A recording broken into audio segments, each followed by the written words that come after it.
The only people who had weapons in the land of Israel was the government. And in the day that Goliath showed up, the government was sitting on their hands, not going to do anything about it. The government, if they're a good government, they will try to protect the people. I believe in the armed forces. By the way, when I say government, I want you to understand something. Okay? I am not talking about the good guys in law enforcement. I know some people in this county. My niece is a county deputy sheriff. I am as proud of her as anybody. I think that is neat. She inherited my sister's tough attitude, all right? And she's got it. And she ain't afraid to pull you over and write you a ticket, buddy. I wouldn't mess with her. You know what? She's one of the good guys. I know a pastor's son that I'm friend with. He's a deputy sheriff. I tell him, hey, I got a concealed carry license. Good for you. We got a guy that loves this ministry. Comes in this church every now and then. He's a police officer. I told him, I said, you come in here on any service, we got a bunch of guys carrying. He said, good for you. He said, you may need it one of these days. And you and I both know, while the Alex Jones crowd wants anarchy, and they think everybody with a badge and everybody with a gun is the bad guy.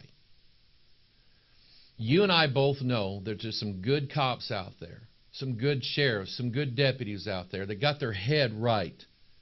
They are for citizens arming themselves because they know that they can't do everything. And they know, listen, these guys know the bad guys. They know how bad they are. They know how wicked they are.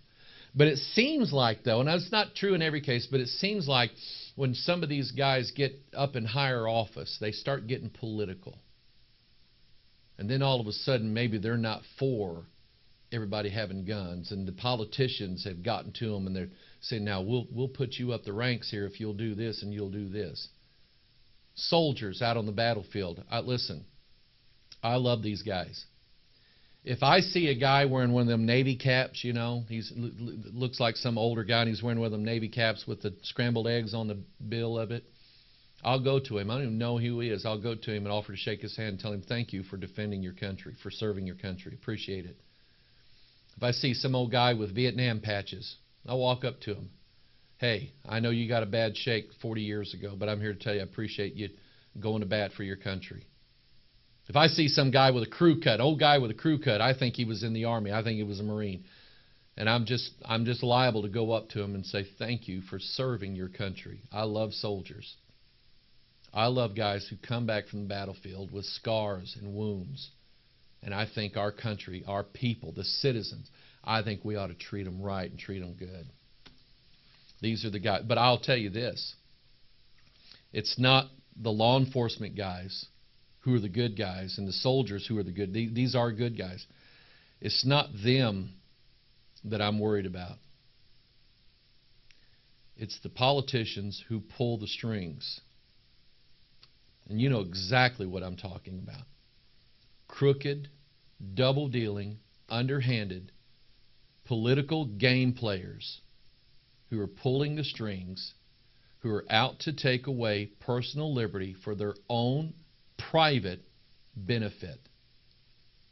That's who I'm not for at all. Just a few days after that terrible incident, Drudge Report, here it is. Obama to go for guns. Not mine. Can't have them. Cannot have my guns. And the liberals out there, and not just the liberal politicians, but the liberal thinkers out there, those in academia, those who have bought into, even liberal religious figures, those who have bought into this idea that the government is this benevolent organization and we all just need to sit around and sing Kumbaya and hold hands and all we are saying is give peace a chance and have John Lennon lead the charge here to disarm everybody and think if we do that, then the world's going to be a better place. And these are the anarchists of the 60s who didn't trust the government to begin with. And now they're saying now that the only people who should be allowed to have weapons are law enforcement and soldiers and the government agents. They're the only ones who. And if we had it that way, if we took all the guns out of the cities and out of the homes and out of the barns and out of the pickup trucks, we took all the guns away, then everything would be okay. It won't. And this is the same government. The same government. Now, if you really believe this, if you really believe that we can trust a government who has the sole authority to use a weapon, let me show you what this is not wild-eyed conspiracy stuff.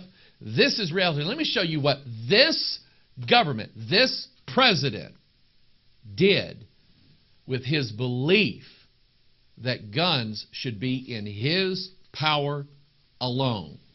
Look at this article. This is from CBS News. This is not from Alex Jones.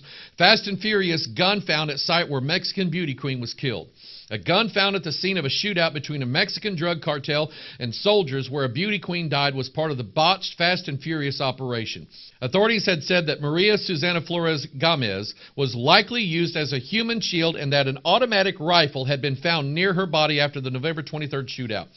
Senator Chuck Grassley tells CBS News that the Justice Department did not notify Congress that a Fast and Furious firearm was found at the scene. CBS News learned the Romanian AK-47 type WASR-10 rifle found near her body was purchased by Uriel Patino at an Arizona gun shop in 2010. Patino is a suspect who allegedly purchased 700 guns while under the ATF's watch. The Fast and Furious program operation was launched in 2009 to catch trafficking kingpins, but agents lost track of about 1,400 of the more than 2,000 weapons involved. Stop right here. The government,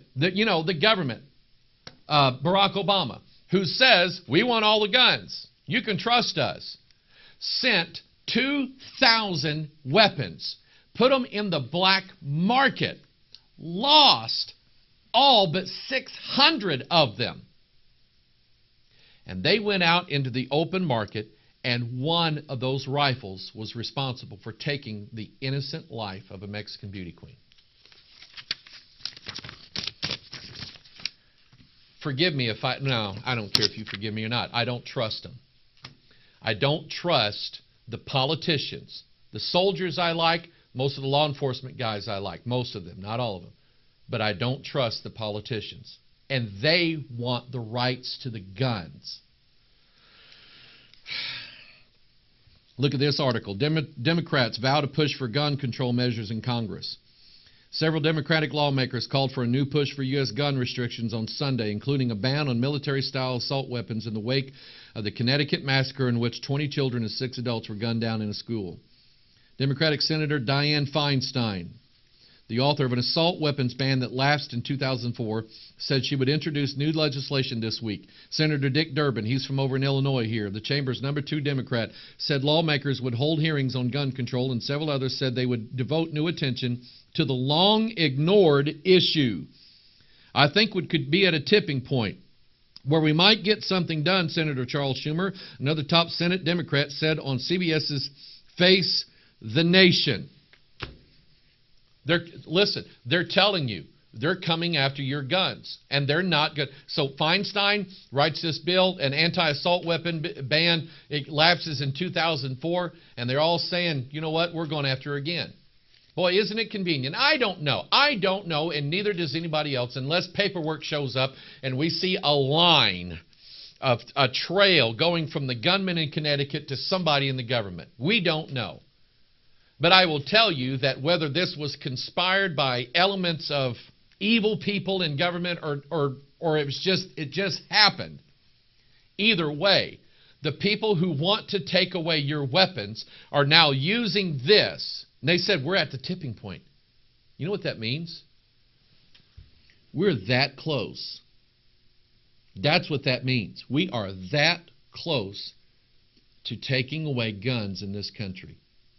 Feinstein, Schumer, Hillary Clinton, Barack Obama, Nancy Pelosi, Harry Reid, and all the ilk of the liberals in Congress, and the noodle for a backbone congressmen, Republicans who won't stand up to them, who'll back down from these guys.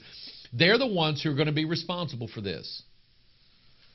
And I want to tell you something. I don't trust them, and they have an agenda. Here is our Attorney General. Now, stop right here. Barack Hussein puts his hand on a Bible. I swear I will defend the Constitution. Eric Holder, the Attorney General of the United States, the guy who represents he's the government's lawyer. The #1 law enforcement agent in the whole country is the Attorney General. I promise, I swear I'll protect and defend the Constitution. The Constitution says the right for the people to keep and bear arms shall not be infringed. Here is Eric Holder. Here's the guy that you're wanting to trust now with your guns. Eric Holder, 1995. Holder called for anti-gun info campaign to brainwash people into thinking about guns in a vastly different way. There's a YouTube video of it. You could probably see it there. But here's the transcript. President Obama promised meaningful action to prevent gun violence, but he didn't explain exactly what he meant. Although a push for some kind of gun control legislation seems likely, there's also the possibility of an anti-gun informational campaign as described in 1995 by then U.S. Attorney Eric Holder. Holder, now Obama's Attorney General, proposed using various levers of media and pop culture to attach a social stigma to guns, just as smoking has been stigmatized in recent decades. This is a quote now from that video. One thing that I think is clear with young people and with adults as well is that we just have to be repetitive about this. Holder told the Women's National Democratic Club while discussing how to curb gun violence in D.C. It's not enough to simply have a catchy ad on a Monday and then only do it every Monday. We need to do this every day of the week and just really brainwash people into thinking about guns in a vastly different way. He said it. He said that we have to brainwash people into thinking that guns are evil. We need to hand them over. Now, this is the same guy, the Attorney General, who's responsible for enforcing the laws to protect the Constitution of the United States. Nothing more constitutional that needs to be protected than voting rights. You remember the 2008 election. I think it was in Philadelphia. Here is a Black Panther caught on video standing in front of a polling place menacingly with, I don't know if he had something in his hand or not. He said, I think he had a bat or a stick or something like that, standing there looking tough in front of a voting place. Obviously, wanting people, trying to scare people into voting for Obama. Obviously, because of the connections Obama has had in his past. That's obvious. They brought this guy up on charges. Eric Holder, the Attorney General, says, we're not going to touch this. This is really not for us. This is no big deal. Let the guy go. And he's the one that says all we have to do is brainwash people into understanding that we need to get rid of all their guns and just trust us, the American government. We'll do what's right. Really? I don't think so. Now, let me say this again about those in law enforcement, soldiers, the good guys. Let me say this about the good guys. I believe in giving honor where honor is due, and I believe it's biblical. Romans chapter 13. Now, Romans chapter 13 is being argued at. It's being argued and fought over. You have the extreme, on one side, you have the extreme